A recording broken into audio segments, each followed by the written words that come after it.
Stock ಮಾರ್ಕೆಟಲ್ಲಿ invest ಮಾಡೋದು ಹಾಗೂ ಅಮೆರಿಕಾಗೆ ಹೋಗೋದು, ಏನಿದು ಸ್ಟಾಕ್ ಮಾರ್ಕೆಟ್ ಇನ್ವೆಸ್ಟ್ ಮಾಡೋದು ಮತ್ತು ಅಮೆರಿಕಾಗೆ ಹೋಗೋದು, ಏನಿದು ಟಾಪಿಕ್ ಒಂದಕ್ಕೊಂದು ತದ್ವಿರುದ್ಧ ಇದೆ ಅಂತ ಹೇಳ್ತಾ ಇದ್ದೀರಾ? ಅಥವಾ ಸ್ಟಾಕ್ ಮಾರ್ಕೆಟಲ್ಲಿ ಇನ್ವೆಸ್ಟ್ ಮಾಡಿದ್ರೆ ಅಮೆರಿಕಾಗೆ ಹೋಗ್ಬೋದು ಅಂತ ನೀವು ಕೇಳ್ತಾ ಇದ್ದೀರಾ?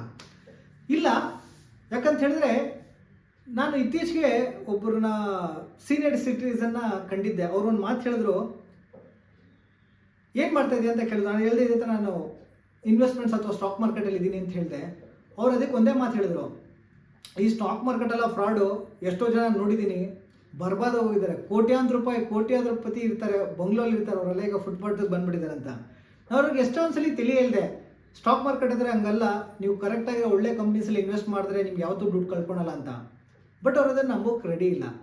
ನಾನು ಅವ್ರು ತಪ್ಪು ಅಂತಲೇ ಹೇಳ್ತಾ ಇಲ್ಲ. ಯಾಕಂತ ಹೇಳಿದ್ರೆ ಪ್ರತಿದಿನ ನಮ್ಮ ಸುತ್ತನಲ್ಲಿ ಯಾರು 10 ಜನ ಸ್ಟಾಕ್ ಮಾರ್ಕೆಟಲ್ಲಿ ಇನ್ವೆಸ್ಟ್ ಮಾಡ್ತಾ ಇದ್ದಾರಲ್ಲ, 7ರಿಂದ 8 ಜನ ಬರೀ ಶಾರ್ಟ್ ಕಟ್ಟಲ್ಲಿ ದುಡ್ಡು ಮಾಡೋದಕ್ಕೆ ಹೋಗ್ತಾ ಇರೋದು. ಜಲ್ದಿ ನಾನು 1 ಲಕ್ಷ ರೂಪಾಯಿ ತೊಗೊಂಡು ಹೋಗ್ತೀನಿ, ನಾನು ಟ್ರೇಡಿಂಗ್ ಮಾಡ್ತೀನಿ, ಫ್ಯೂಚರ್ ಆಪ್ಷನ್ಸ್ ಮಾಡ್ತೀನಿ, ನಾನು ಜಲ್ದಿ ಸೌಕರ್ಯ ಆಗ್ತೀನಿ.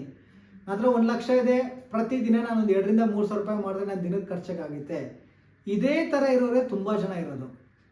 ಸೊ ಈ ರೀತಿಲಿ ಇರೋರು ನಾಳೆ ದಿನ ಅದನ್ನು ಗ್ಯಾಮ್ಲಿಂಗ್ ಥರ ಅಡಿಕ್ಟ್ ಆಗಿ ಇರೋ ದುಡ್ಡನ್ನ ಕಳ್ಕೊಂಡು ಸಾಲ ಸೋಲ ಮಾಡಿ ಮನೆಯವ್ರ ಹತ್ರ ಎಲ್ಲ ಉಗಿಸ್ಕೊಂಡು ಎಲ್ಲರ ಹತ್ರನೂ ಕೆಟ್ಟ ಹೆಸರು ತಗೊಂಡು ಜೂಜುಕೋರರಾಗಿ ಇರೋವಾಗ ಕಾಲದಲ್ಲಿ ಯಾರೇ ಏನೇನು ನೋಡಿದ್ರು ಅದನ್ನು ಅವ್ರು ಹೇಳೋದು ಹೌದು, ಸ್ಟಾಕ್ ಮಾರ್ಕೆಟ್ ಅನ್ನೋದು ಒಂದು ಟ್ರೇಡಿಂಗ್ ಹಬ್ ಅಂದಂಗೆ.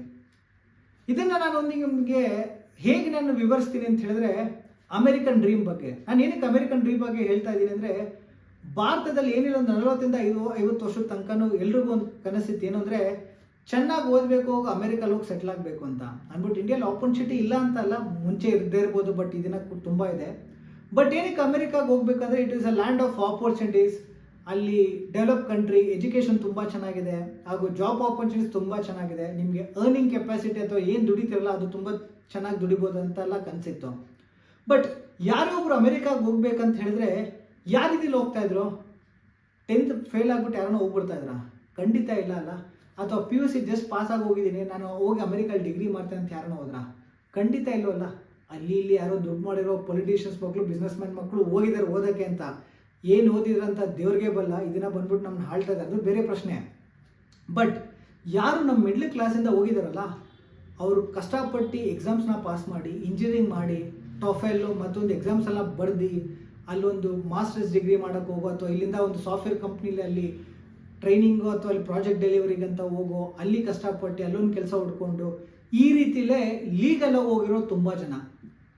ಅದೇ ನೀವು ಪ್ರತಿದಿನ ನೀವು ನ್ಯೂಸ್ ಪೇಪರ್ ಓದಿ ಅಥವಾ ಒಂದು 6 ತಿಂಗಳ ಒಂದು ನ್ಯೂಸ್ ಆರ್ಟಿಕಲ್ಸ್ ನೋಡಿ, ನಮ್ಮ ಪಂಜಾಬ್ ಆಗಿರ್ಬೋದು, ಗುಜರಾತ್ ಆಗಿರ್ಬೋದು, ಹರಿಯಾಣ ಆಗಿರ್ಬೋದು, ಇಲ್ಲೆಲ್ಲ ಏನು ಅಂತ ಹೇಳಿದ್ರೆ ತುಂಬ ಜನಕ್ಕೆ ಅಮೆರಿಕನ್ ಡ್ರೀಮ್ ಇದೆ. ಅವರು ಓದೇ ಇರಲ್ಲ, ಎಜುಕೇಷನೇ ಇರಲ್ಲ, ಒಂದು 10th ಫೇಲ್ ಆಗಿರ್ತಾರೆ. ಹೊಲ ಅಥವಾ ಗದ್ದೆ ಎಲ್ಲ ಒಂದು 50-50 ಲಕ್ಷ ರೂಪಾಯಿಗೆ ಮಾರ್ಬಿಟ್ಟು ಈ ಮೆಕ್ಸಿಕೋ ಹೋಗ್ಬಿಟ್ಟು ಹ್ಯೂಮನ್ ಟ್ರಾಫಿಕಿಂಗ್ ಅಂತಾರಲ್ಲ, ಅವ್ರ ಹತ್ರ ಎಲ್ಲ ದುಡ್ಡು ಕೊಟ್ಟು 50 ಲಕ್ಷ 70 ಲಕ್ಷ ಒಬ್ಬರು ಏಜೆಂಟ್ಗೆ, ನಾನು ಈ ಮೆಕ್ಸಿಕೋ ಬಾರ್ಡ್ರಿಂದ ಅಮೆರಿಕಾಗೆ ಹೋಗಬೇಕು ಅಂತ ತುಂಬ ಜನ ಹೋಗಿದ್ದಾರೆ. ಹಾಗೂ ಟ್ರಂಪ್ ಬಂದಾಗ ಎಲ್ಲರೂ ಭಾರತಕ್ಕೆ ಒಂದು ಫ್ಲೈಟಲ್ಲಿ ಕಳಿಸಿದ್ರಲ್ಲ, ಈ ಚಿತ್ರ ನಿಮ್ಮ ಮನಸ್ಸಲ್ಲಿ ಆಲ್ರೆಡಿ ಬಂದಿರ್ಬೋದು. ನಾನು ಏನಕ್ಕೆ 2 ಉದಾಹರಣೆ ಹೇಳ್ತಾ ಇದ್ದೀನಿ ಅಂದರೆ, ಅಮೆರಿಕನ್ ಡ್ರೀಮ್ ಅನ್ನೋದು ಒಬ್ಬ ವಿದ್ಯಾವಂತಂಗೂ ಇತ್ತು, ಒಬ್ಬ ಅವಿದ್ಯಾವಂತಂಗೂ ಇತ್ತು. ಒಬ್ಬ ವಿದ್ಯಾವಂತ ಬಂದು ಕರೆಕ್ಟ್ ರೀತಿಯಲ್ಲಿ ಎಲ್ಲ ಥರ ಲೀಗಲ್ ಆಗಿ ಹೋಗಿ ವೀಸಾನೆಲ್ಲ ತೊಗೊಂಡು ಇದನ್ನು ಅಮೆರಿಕಲ್ಲಿ ತುಂಬ ಚೆನ್ನಾಗಿದ್ದಾರೆ. ಅದೊಬ್ಬ ಅವಿದ್ಯಾವಂತ ಬಂದ್ಬಿಟ್ಟು ಚೆನ್ನಾಗಿ ಓದ್ಬಿಟ್ಟು ನಾನು ಅಮೆರಿಕಾಗೆ ಹೋಗಿ ಸೆಟ್ಲ್ ಆಗ್ಬೋದು ಅಂತ ಗೊತ್ತಿತ್ತು, ಬಟ್ ಆ ಥರ ಮಾಡಲ್ಲ. ದುಡ್ಡು ಕೊಟ್ಬಿಡ್ತೀನಿ, ಈಸಿಯಾಗಿ ಹೋಗಿ ಅಮೆರಿಕಾಗೆ ಹೋಗ್ಬಿಡ್ತೀನಿ. ಬಟ್ ಅಮೆರಿಕಾಗೆ ಹೋದ್ಮೇಲೆ ಏನು ಮಾಡೋದಲ್ಲಿ? ನೀವು 10th ಪಾಸ್ ಆಫ್ ಫೇಲ್ ಆಗಿಬಿಟ್ರೆ ಅಮೆರಿಕಲ್ಲಿ ಹೋದರೆ ನಿಮ್ಗೆ ಯಾವುದೋ ಒಂದು ಆಫೀಸಲ್ಲಂತೂ ಕೆಲಸ ಕೊಡಲ್ಲ. ಇಲ್ಲಿ ನೀವು ಕೆಲಸ ಮಾಡ್ತಾ ಇರ್ತಾರಲ್ಲ, ಅದಕ್ಕಿಂತ ಕಡೆ ಕೆಲಸನ ಅಲ್ಲಿ ಕೊಡೋದು. ಬಟ್ ಏನು ಅಂದರೆ ನಿಮಗೆ ಡಾಲರ್ಸಲ್ಲಿ ಸಿಗುತ್ತೆ. ಎಲ್ಲದಕ್ಕಿಂತ ನನ್ನ ಮಗ ಅಮೆರಿಕಲ್ಲಿದ್ದಾನೆ, ನಮ್ಮ ಅಣ್ಣ ಅಮೆರಿಕಲ್ಲಿದ್ದಾನೆ, ನನ್ನ ತಮ್ಮ ಅಮೆರಿಕಲ್ಲಿದ್ದಾನೆ, ಆ ಹೆಸರು ಬೇಕಾಗಿರ್ತಲ್ಲ, ಆ ಹೆಸರಿಗೋಸ್ಕರ ಈ ಥರ ನಾನಾ ರೀತಿಯಲ್ಲಿ ಹೋದರು. ಇದರಿಂದ ನಮ್ಗೆ ಅರ್ಥ ಆಗೋದೇನು ಅಂತ ಹೇಳಿದ್ರೆ, ವಾಪಸ್ ಸ್ಟಾಕ್ ಮಾರ್ಕೆಟ್ಗೆ ಬರೋಣ. ಈ ಕರೆಕ್ಟಾಗಿ ಯಾರು ಸ್ಟಾಕ್ ಮಾರ್ಕೆಟಲ್ಲಿ 5ರಿಂದ 10 ವರ್ಷ ಅಥವಾ 10ರಿಂದ ಮೇಲೆ ವರ್ಷ ಕರೆಕ್ಟಾಗಿ ಒಂದು ಮ್ಯೂಚುವಲ್ ಫಂಡಲ್ಲಿ ಇನ್ವೆಸ್ಟ್ಮೆಂಟ್ ಮಾಡ್ಕೊಂಡ್ಬಂದು ಸ್ಲೋ ಆ್ಯಂಡ್ ಸ್ಟಡಿಯಾಗಿ ಯಾರು ಆಲ್ಮೋಸ್ಟ್ 50 ಲಕ್ಷ, 1 ಕೋಟಿ 2 ಕೋಟಿ ಕಾರ್ಪಸ್ ಬಿಲ್ಡ್ ಮಾಡಿದಾರೋ ಅವ್ರು ಒಂಥರ ಕರೆಕ್ಟ್ ವೇ ಅಮೆರಿಕಾಗೆ ಹೋದಂಗೆ, ಎಲ್ಲ ವೀಸಾ ಪಾಸ್ಪೋರ್ಟ್ ಎಲ್ಲ ಇಟ್ಕೊಂಡು ಕರೆಕ್ಟ್ ಹೋದಂಗೆ. ಈ 2ನೇ ರೀತಿ ಇರ್ತಾರಲ್ಲ, ಈ 10 ಜನದಲ್ಲಿ 8 ಜನ ಏನು ಮಾಡ್ತಾರೆ ಹೇಳಿ?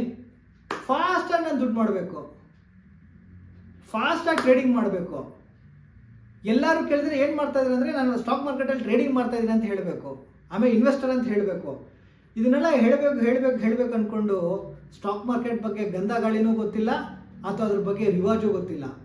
ನಾನು ಬರೀ ಟ್ರೇಡಿಂಗ್ ಮಾಡಬೇಕು, ಜಲ್ದಿ ದುಡ್ಡು ಮಾಡಬೇಕು ಅಂತ ಒಂದೇ ಹೆಸ್ರಿಗೆ ಹೋಗ್ಬಿಟ್ಟು ಈ ಥರ ಗೊತ್ತಿಲ್ದಿರ ಪ್ಲ್ಯಾಟ್ಫಾರ್ಮ್ಸ್ಗೆ ಇನ್ವೆಸ್ಟ್ ಮಾಡಿ, ಈ ಬಿಟ್ಕಾಯಿನ್ ಆಗಿರ್ಬೋದು, ಈ F&O ಆಗಿರ್ಬೋದು, ಇಲ್ಲೆಲ್ಲ ಹೋಗಿ ದುಡ್ಡು ಕೊಳ್ಕೊತಾರೆ. ಇದನ್ನು ನಾನು ಮೆಕ್ಸಿಕೋ ಬಾರ್ಡ್ರಲ್ಲಿ ಅಮೆರಿಕ ಹೋಗಿ ಸಿಕ್ಕಾಕೊಂಡು ವಾಪಸ್ ಕಳಿಸ್ತಾರಲ್ಲ, ಇದ್ರಿಗೆ ನಾನು ಹೋಲಿಸ್ತೀನಿ.